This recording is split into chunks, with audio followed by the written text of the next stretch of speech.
ऐसा जवान लड़के लोग को लेके जाके पार्टी में उसको मारना, इस तरह की मर्डर करना और आत्महत्या करके करना, ये लोगों का धंधा है। काफी लोगों के साथ हुआ है। अब पुलिस लोग के मदद से ही ये सब छुपा देते हैं। सब कुछ झूठ है, इसमें कुछ भी सच नहीं है। क्योंकि मेरी बच्ची तो हमने तो हमारे बच्चे को खोया, ये लोग का वजह से ये लोग हमें मार रहे हैं। ये सब झूठ है।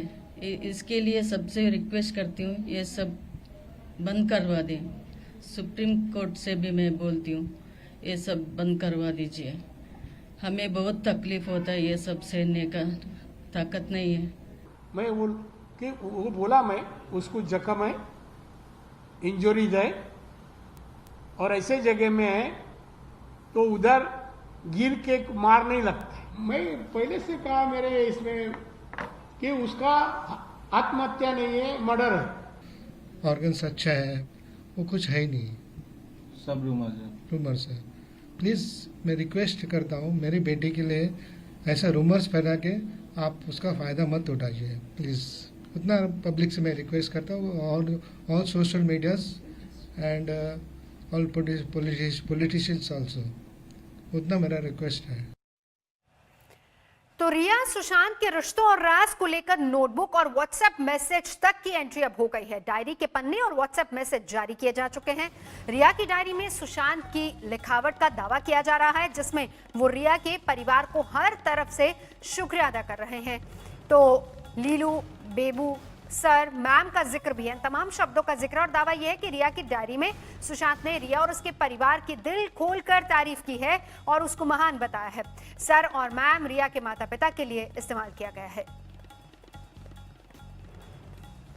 तो नोटबुक से तमाम खुलासे, दावा यह किया जा रहा है कि यह हैंडराइटिंग सुशांत की है, ऐसा रिया की तरफ से दावा किया जा रहा है। रिया के वकील के हवाले से अब ये नोटबुक और व्हाट्सएप मैसेजेस की एंट्री हुई है, जिसमें I am grateful for everything की बात सामने आ रही है, जिसमें एक एक शख्स को, रिया के परिवार के एक एक शख्स को संबोधित किया गया है। दिखाने की ये कोशिश कि किस तरीके से सुशांत रिया के परिवार के काफी क्लोज थे, उनको पसंद करते थे। रिया का परिवार कितना केयरिंग था सुशांत के लिए और सुशांत भी कितने केयरिंग थे रिया के परिवार के लिए, ये दिखाने की कोशिश की जा रही है। और इस बीच आपको ये बता दें, ये नोटबुक के पन्ने, हालांकि ये कितनी ऑथेंटिक है, क्या वाकई ये लिखाई सुशांत की है, क्या सुशांत ने ये तमाम चीजें रिया को लिखी थी, ये तमाम बाद में जांच का विषय है। लेकिन इस बीच रिया ने नोटबुक और व्हाट्सएप मैसेजेस की एंट्री की है, जिसमें ये दिखाने और बताने की कोशिश की गई है परिवार से अलग रिया के परिवार से कितने क्लोज थे सुशांत। और इस बीच रिया की सुप्रीम कोर्ट में दायर याचिका पर सुशांत के पिता के सिंह ने हलफनामे के जरिए अपना जवाब दे दिया है और उसमें रिया पर कुछ आरोप लगाते हुए सीबीआई जांच की तरफदारी की गई है। पिता ने दाखिल हलफनामे में रिया की याचिका ट्रांसफर को लेकर सवाल खड़े किए हैं। कहा गया है कि रिया गवाहों को प्रभावित कर रही है। अब मनी लॉन्ड्रिंग की इसमें जांच हो रही है। परिवार ने आरोप लगाया हुआ है कि 15 करोड़ रुपए से ज्यादा गबन किए हुए हैं। किस तरह के तथ्य अभी तक आप लोग के सामने आए थे जिसके आधार पर एफआईआर दर्ज हुई थी, और जब रिया पहुंची है तो क्या आपको लगता है जांच सही दिशा में हो रही है? देखिए, परिवार का कभी भी हस्तक्षेप नहीं था सुशांत के फाइनेंशियल मामले में। परिवार ने कभी भी जानने की कोशिश नहीं की कि वो क्या कमा रहे हैं, क्या कहाँ खर्च कर रहे हैं। लेकिन जब उनकी मौत हुई और जब मुंबई पुलिस ने, जब परिवार ने देखा कि मुंबई पुलिस इसका एक दिशा बिल्कुल अलग दिशा में जा रही है और सही मामला जो इन्वेस्टिगेशन में होना चाहिए नहीं कर रही है, तो मेरे पास जब आए तो हम लोगों ने सोचा कि परिवार की तरफ से कि पता करें कि फाइनेंशियल कंडीशन क्या थी सुशांत की, पैसे वैसे कहाँ उसके गए। तो एक अकाउंट का ही पता किया तो पता चला कि 17 करोड़ उसमें आया था, 15 करोड़ निकला था। तो उस बेसिस पे, और चूंकि ऑलरेडी हम लोग को मालूम था पहले ही 4 दिन में जब मिली सुशांत से अपने भाई के बर्थडे पार्टी का पेमेंट उसने सुशांत के क्रेडिट कार्ड से दिया, तो इस तरह की चीज़ें हम लोग को शुरू से मालूम थी। तो हमने कहा कि इसका एंगल डेफिनेटली होगा, क्योंकि वो पैसा इतना, आफ्टरऑल सुशांत ने कोई प्रॉपर्टी नहीं खरीदी, कोई बड़ी गाड़ी नहीं खरीदी। तो जब कोई ऐसा इन्वेस्टमेंट नहीं हुआ तो इतना तो ज़्यादा खर्च करना किसी भी आदमी के लिए पॉसिबल नहीं। कोई सोने का बिस्किट तो खा नहीं सकता, खाना तो सब नॉर्मली खाते हैं। तो इसलिए कहीं ना कहीं इसमें कुछ है। और अब जैसी बातें अब आ रही हैं पब्लिक डोमेन में, लगता है कि पैसा उन्होंने इसका इस्तेमाल करके अपना इन्वेस्टमेंट इधर उधर किया है।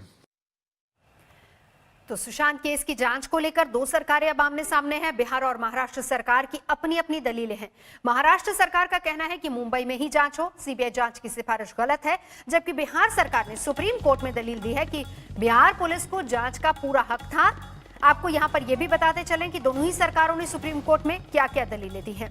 महाराष्ट्र सरकार की दलील यह है कि बिहार सरकार ने नियमों के खिलाफ जाकर काम किया। बिहार सरकार कह रही है कि जांच मुंबई में शिफ्ट करने का कोई आधार नहीं है।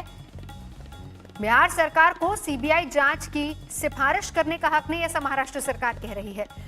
और बिहार में मामले में सच को छुपाया जा रहा है, ऐसा बिहार सरकार की तरफ से दावा किया जा रहा है।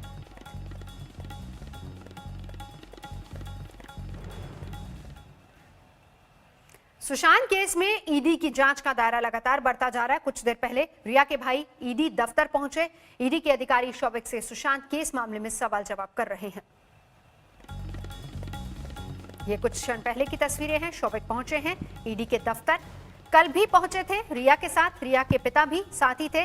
पूछताछ कल भी हुई थी, लेकिन बहुत सारे ऐसे सवाल हैं जिनका जवाब नहीं मिला था। आज वापस से शौविक को बुलाया गया है। कल रिया की तस्वीरें देखिए, जिस वक्त रिया ईडी के दफ्तर पहुंची थी पिता और भाई के साथ। आज भाई शौविक पहुंचे हैं ईडी के दफ्तर, क्योंकि बहुत सारे ऐसे सवाल हैं जिनका जवाब तलाशना जरूरी है और उन्हीं जवाबों को तलाशने के लिए ईडी ने एक बार फिर से तलब किया है शौविक को। शौविक से सवाल जवाब होंगे। शौविक सुशांत की 2 कंपनियों में डायरेक्टर थे, लेकिन लेन देन किस तरीके से हुआ, पैसे का हेरफेर कैसे हुआ, कहां पर कितना पैसा लगा, किसने कहां से पैसा लगाया, ट्रांजैक्शन किस तरीके से हुई, ये तमाम ऐसे सवाल हैं जिनका जवाब जानना जरूरी है। ईडी के हवाले से जो कल तक खबर आ रही थी वो ये कि रिया से 8 घंटे की पूछताछ हुई, लेकिन संतुष्ट जवाब रिया की तरफ से नहीं मिले हैं।